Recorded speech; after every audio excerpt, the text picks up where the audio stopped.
go over the truth about apostates, Scientology story right there.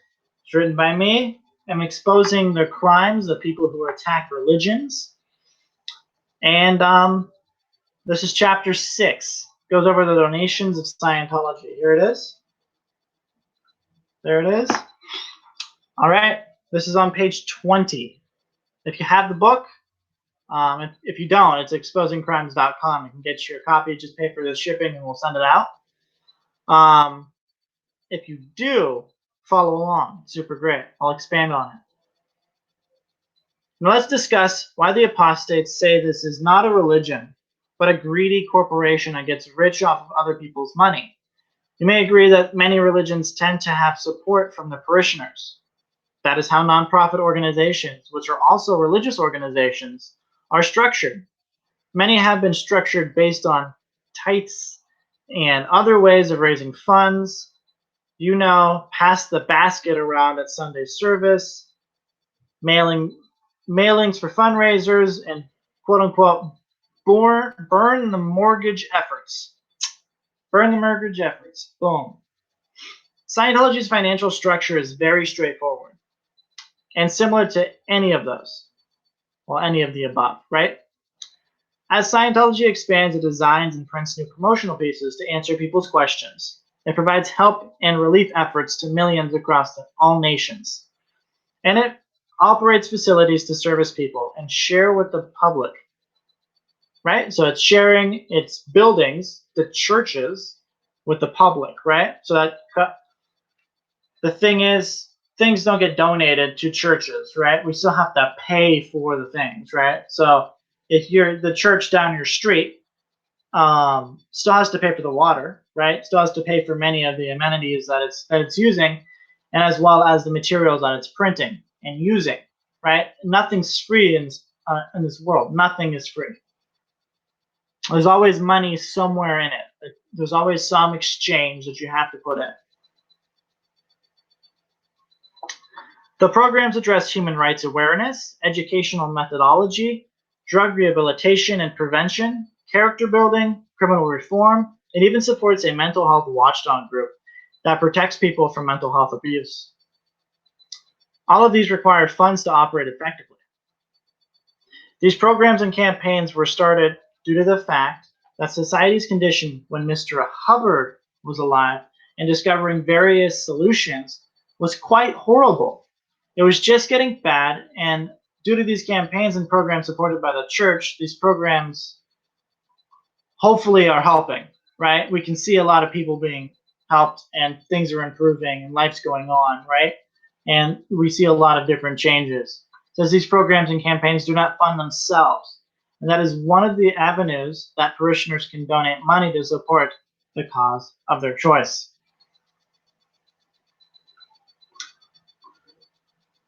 Now, it's also important to understand that when you see any church building, each one is operated just like any commercial building. The electricity is not donated by the electric company. The water does not magically provide itself for use. The staff aren't just going to be able to volunteer their time towards running the organization 7 days a week while also providing for their families, lives, and obligations. These are real-world operating costs, and therefore services are offered that people feel have value. By donating to their church, they receive some type of value or satisfaction of supporting work in a specific area. These funds are used to maintain and expand the services available to people in need. Right? So if you were to walk into a church of Scientology and go in and say, I'd like to do they have a basic course. It's basically just, a life improvement course.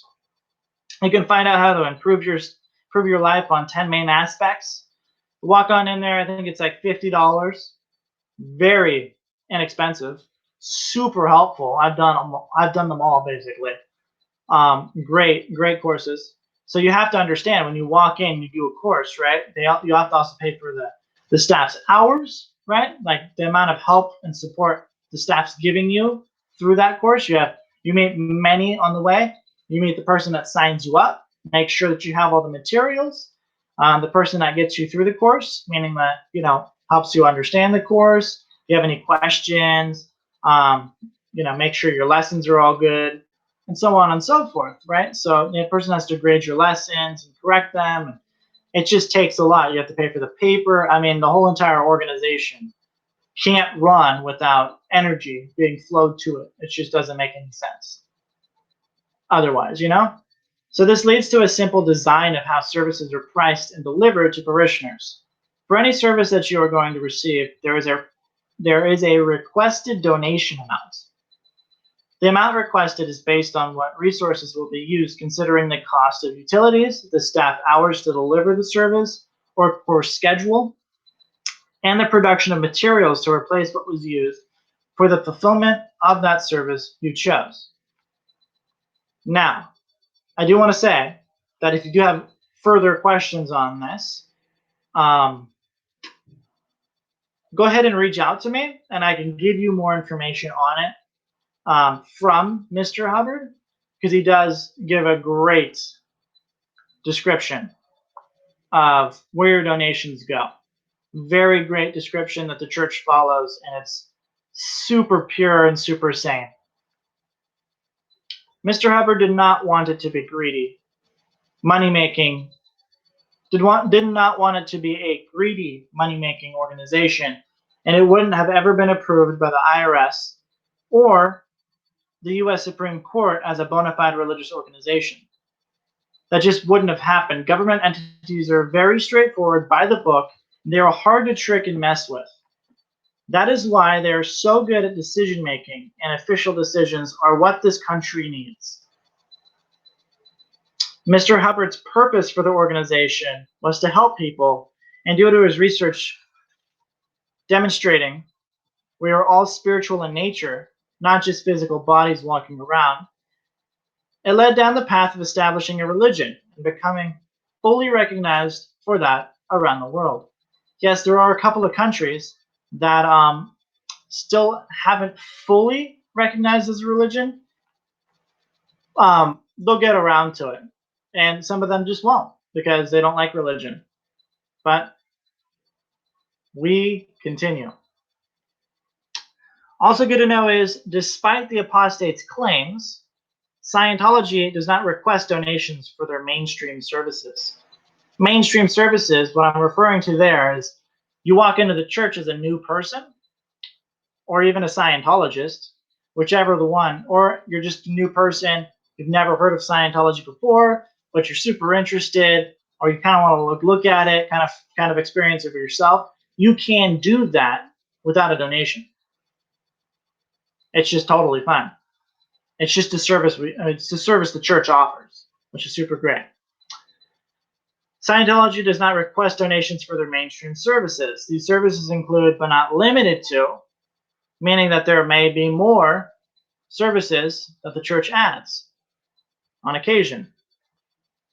Sunday service, naming ceremonies, funerals, community events, international Scientology events, presentations of grand openings around the world, personality testing, IQ testing, aptitude testing, introductory Dianetics counseling sessions, and those services that are provided by their supported humanitarian efforts. You can walk into any Church of Scientology and find people there who have donated towards a membership of the International Association of Scientologists, or the IAS. This is a collective association that supports the advancement, protection, and support of humanitarian efforts. You will also find those who have not donated towards a membership, and they are still welcome in the church and aren't treated any differently. Okay, despite what the apostates claim, you're not treated any differently. Okay, I know some of my friends that haven't donated, and they're not treated any differently. They're always welcome in the church. Everybody is, unless you're a criminal. The religion's activities may also include fundraising efforts in their community and at international events, as this forwards the efforts of the religious movement or the humanitarian campaign or program being supported, whether originally supported by Scientology or not. I've been to many Church Scientology events where we are fundraising for a community organization, and we give them a check and we help them out in some shape or form with whatever project they're working on. We always help nonprofits. What's my point with this chapter? Well, you look at all these things people spend money on: cars, vacations, clothes, hobbies, sporting events, school, etc. And you'll see people pay thousands of dollars to do things they want or buy things that have value to them. Even universities expect you to pay hundreds of thousands of dollars for an education in a field you want to enter. So how do you condemn donating to any church or social organization when you look at the value of helping people? I'm going to leave that to you, but I think that chapter states it all. Get your copy today, exposingcrimes.com. Yeah, you have to understand. It's not any different. Not any different than any other church.